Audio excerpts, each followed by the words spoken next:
የሩሲያው ፕሬዝዳንት ቭላድሚር ፑቲን ዩክሬን በጊዜያዊነት በመንግስታቱ ድርጅት ክትትል መንግስቷ ይመራ፣ የሩሲያ ጦር በቅርቡ የዩክሬን ወታደር ጠራርጎ ማስወጣት ይችላል፣ አሜሪካ ግሪንላንድን እጠቀልላለሁ ካለች ከ1860ዎቹ ጀምሮ ነው፣ አዲስ ነገር አይደለም ማለታቸው፣ ከአውሮፓ ህብረት በኩልም ቀጣይ የጦር ግንባር ፊንላንድ ናት መባሉ የውጥረቱ ነገር ዓለም አቀፋዊ መሆኑን የሚጠቁም ያደርገዋል። ፑቲን ጠንካራ ሀሳቦችን አንስተዋል።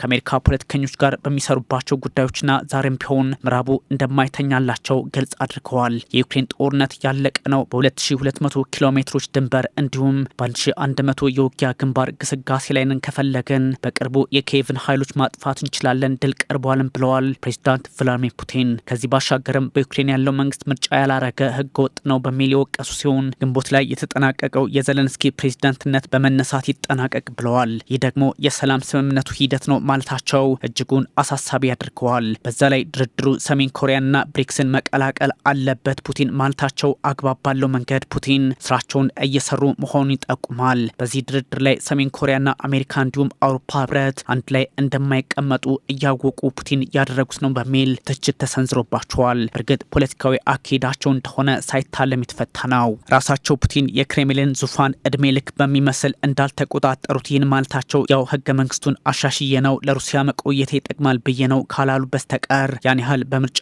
ጉዳይ ጠልቀው ማንሳት እንብዛም ሊዋጥ አይችልም።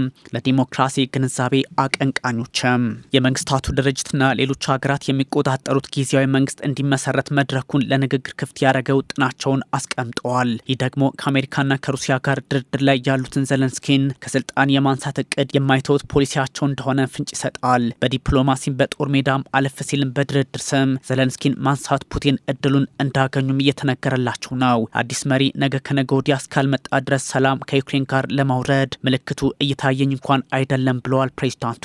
በመንግስታቱ ድርጅት አሰራርና ዓለም አቀፍ ተሞክሮች ሰላም አስከባሪ ከድርጅቱ በንግግር ሰፍሮ ከውጭ ሆኖ የሚያስተዳድር ወይንም ጊዜያዊ መንግስት መመስረት እንደሚቻል ፑቲን ቢጠቁሙም በራሳቸው ፍላጎት ልክ የኪየቭን ፖለቲካ መቆጣጠር እንደፈለጉ ያሳያል በሚል ወቀሳ እየተሰነዘረባቸው ነው። በእርግጥም ፑቲን ራሳቸው የሚፈልጉትን የፖለቲካ ኃይል ሞስኮ ላይ አደራድረው ከውጭ ኪየቭን ማስተዳደር ፍላጎታቸው እንደሆነ ጠቁሞባቸዋል። ሁቲዎች የመንን ሲቆጣጠሩ በሰው ሀገር ሳውዲ ሆኖ በምዕራቡ የተደገፈ አገር መራሁ እንደሚለውና ሰናን አሳልፎ ሰጥቶ በኤደን መንግስት ነኝ እንዳለው አይነት የየመን አስተዳዳሪ ይሆናል የዩክሬን ጉዳይ። የውጭ ኃይሎች በዩክሬን አቅም ያለው መንግስት እንዲመሰረት ለምርጫ ይትጉ፣ አዲስ የሚመጣው መሪ ከሞስኮ ጋር ተነጋግሮ ሰላም ያመጣልም ብለዋል። ፑቲን በእያንዳንዱ ንግግራቸውና ድርድር አዳዲስ ፍላጎቶችን በማምጣት ዘለንስኪን የማንሳት ውጥናቸውን ደጋግመው እያሳዩ ነው። ጊዜያዊ መንግስት ብቸኛው አማራጭ ነው። ያም ሆኖ ግን ሰላም የሚመጣው ሩሲያ ዋጋ ከፍላ ሊሆን አይችልም ማለታቸው የክሬምሊን ፍላጎት ክሬሚያን ጨምሮ 5ቱን ግዛቶች ከመጠቅለል እስከ ኔቶን መቀላቀል መከልከልና ዘለንስኪን ከስልጣን ማንሳት የዘለቀ እንደሆነ ምስክር ይሆናል። Суворовского военного училища командует парадным расчетом полковник Игорь Якимов.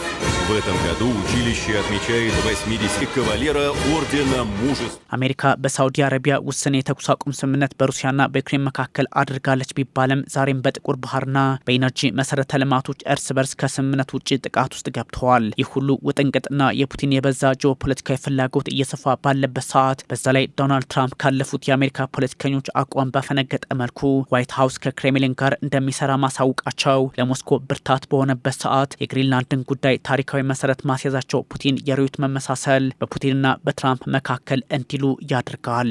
አሜሪካ ግሪንላንድን መጠቅለል ያቀደችው በ1860ዎቹ ነው ይላሉ ፑቲን። በዛ ላይ ምክትል ፕሬዚዳንት ጄዲ ቫንስ ወደ ዓለማችን ግዙፍ ደሴት እንደሚገቡ እያወቁ ያደረጉት ንግግር ትርጉሙ ውስብስብ ነው። የትራምፕ ግዛት ማስፋት እቅድ ለፑቲን ዲፕሎማሲያዊ መተማመኛ የሚሰጥ እንዲሁም ከታሪክ የተቀዱ ግዛቶችን ህጋዊ ወደ ማድረጉ እንዲያመሩ ያደርግላቸዋል። ሞስኮ በዚህ መንገድ ፖለቲካዋን ከቃኘች ከአሜሪካ ይልቅ ግዛት የማስፋት እድሏ እጅጉን የሰፋ እንደሆነም ይነገራል። አሜሪካ ግሪንላንድ ተሻግራ ከመጣች ለሩሲያ ዩክሬን፣ ሞልዶቫ፣ ጆርጂያ እና ሌሎች አካባቢው ሀገራት አንዴ በሶቪየት ስም ሌላ ጊዜ በታላቋ ሩሲያ ስም ግዛቱን ለማስፋት ለክሬምሊን ፖለቲከኞች አረንጓዴ ምልክት ይሆንላቸዋል።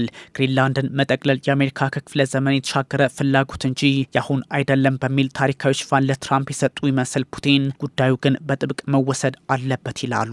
በሰሜናዊ አርክቲክ ግዙፏ ሙርማንስክ ከተማ በአርክቲክ ቀጠና የሩሲያ ዓለም አቀፍ መሪነት ጠንክሮ እንደሚወጣ ቃል የገቡት የክሬምሊኑ ሰው በአካባቢው ላይ ጂኦፖለቲካዊ ውድድሩ እያደገ መምጣቱን ግን አልደበቁም። ግሪንላንድን የትራምፕ መጠቅለል ውጥን በማሳያነት አንስተውታል። ትራምፕን ግን በጉዳዩ ላይ አልተቿቸውም። ግሪንላንድ ለሩሲያ የሚያሳስባት ጉዳይ እንዳልሆነ ቢገልጹም በተለየ በሰውነት እንቅስቃሴ የታጀበ መልእክት መሆኑ ግን መገናኛ ብዙሃን ትኩረት ሰጥተው እየዘገቡት ይገኛል። ትርጓሜውም ሌላ ሆኗል። የሙርማንስክ ዓለም አቀፍ አርክቲክ ፎረም ላይ ንግግር ሲያደርጉ ውጥረቱ አሁን የጀመረ ባይሆንም አደጋው ሊኖር እንደሚችል ግን ግምት ውስጥ መግባት እንዳለበት ፍንጭ ሰጥተዋል ፑቲን። ትራምፕ የዓለማችን ሰፊውን ክፍል ለመጠበቅ ግሪንላንድ ታስፈልገናለች፣ ያን ማድረግ አለብን፣ ጥቅሙ ዓለም አቀፍ እንዲሁም ለዴንማርክ ነው በሚል የሙጥኝ እንዳሉ ናቸው። ትላንትም ይህኑ አረጋግጠዋል። ዓለምን ለመጠበቅ ግሪንላንድን ካላገኙ ራሷ ዴንማርክ ባለችበት ኔቶ ሳይቀር ትራምፕ ጥያቄ ሊያነሱ እንደሚችሉም ይጠቁማል። ግሪንላንድን አላገኘንም፣ ዓለምን አንጠብቅም አይነት አቋም እንዳይኖራቸውም በርካታ የኔቶ ሀገራት ስጋት አለባቸው።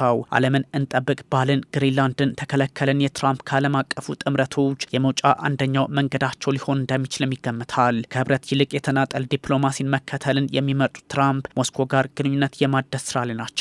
የአዲሱ የትራምፕ አስተዳደር ግሪንላንድን የመውሰድ ፍላጎት አድርጋችሁ አትውሰዱት የዘመናት የአሜሪካ መሪዎች እቅድ ነው በሚል የትራምፕን ውጥን ታሪካዊ ትርጓሜ ሰጥተውታል ፑቲን። በእርግጥ ዓለም ላይ እንደ ትራምፕ ያሉ መሪዎች ሊበራከቱ ይችላሉ የሚለውን ሀሳብ ድጋሜ ያመጣም ሆኗል። የዓለማችን ሌላ ሀያላን ሀገራት መሪዎች ሺጂንፒንግ በኤዥያ፣ ፑቲን በአውሮፓ እንዲሁም ትራምፕ በሰሜን አሜሪካ ከጂኦፖለቲካው ከታሪክም እያጣቀሱ የግዛት ማስፋት መንገዱ ላይ እንደሆኑም አመላካች አድርገዋል። We need Greenland for national security and international security. So I think we'll go as far as we have to go. We need Greenland and the world needs us to have Greenland. የአሜሪካ ኮንግረስ በ1960ዎቹ ስላላጸደቀው እንጂ ጠያቂው ነበር የግሪንላንድ ጉዳይ። የ1868ቱ የአላስካ ግዥንም አስታውሱ፣ ምንም አዲስ ነገር ዛሬ የለም ብለዋል ፑቲን። የአንድሬው ጆንሰንን ውጥን አለመሳካቱን በማሳያነትም ያነሳሉ። አሜሪካ፣ ጀርመንና ዴንማርክ በ1910 የመሬት ልውውጥ ለማድረግ ግሪንላንድ ለአሜሪካ ልትሰጥ ነበር፣ ምንም እንኳን ስምምነት ባይተገበርም በሚል የግሪንላንድን አሁናዊ ዕጣ ፈንታ ግራ ጋብተውታል። ከ19ኛው ክፍለ ዘመን መጀመሪያ እስከ 1950ዎቹ ግሪንላንድ የዴንማርክ ሙሉ ግዛት ሆና ብትቆይም በሁለተኛው የዓለም ጦርነት ወቅት ዴንማርክ በናዚ ጀርመን ስትያዝ ግሪንላንድ በአሜሪካውያን ስር ነበረች። ከቅርብ ጊዜ ወዲህ ደግሞ ደሴቷ ራሷን የቻለች ወደ መሆን እየተቃረበች ነው። በ1979 በጂሚ ካርተር አስተዳደር ወቅት በራስ ሰው መመራት ዋስትና እንዳገኘችም ግሪንላንድ ይነገራል። በ2009 ደግሞ ህዝበ ውሳኔ ተደርጎ የሚያልፍ ከሆነ ነጻ ሀገር ሆነ እንድታውጅ መብቱን አግኝታለች። በአሁኑ ሰዓት ደግሞ የአሜሪካን የጦር ሰፈርና የየትኛውንም የባሊስቲክ ሚሳይል ጥቃት ቀድሞ ማስጠንቀቂያ የሚሰጥ ስርዓትን ያስተናገደች እንደሚገኝ ይነገራል። ለዚህም ነው ዛሬ የዋሽንግተን ፍላጎት ከመቼውም ጊዜ በላይ በግሪንላንድ እየጨመረ የመጣው። ፕሬዚዳንት ፑቲን ደግሞ ዴንማርክ የአውሮፓ ህብረትም የኔቶ አባል በመሆኗ ከአሜሪካ ጋር ለመነጠል በአንድ ድንጋይ ሁለት ወፍ ይሆንላቸዋል፣ በዚህ ላይም ላይሰሩ አይችሉም እየተባለ ይገኛል።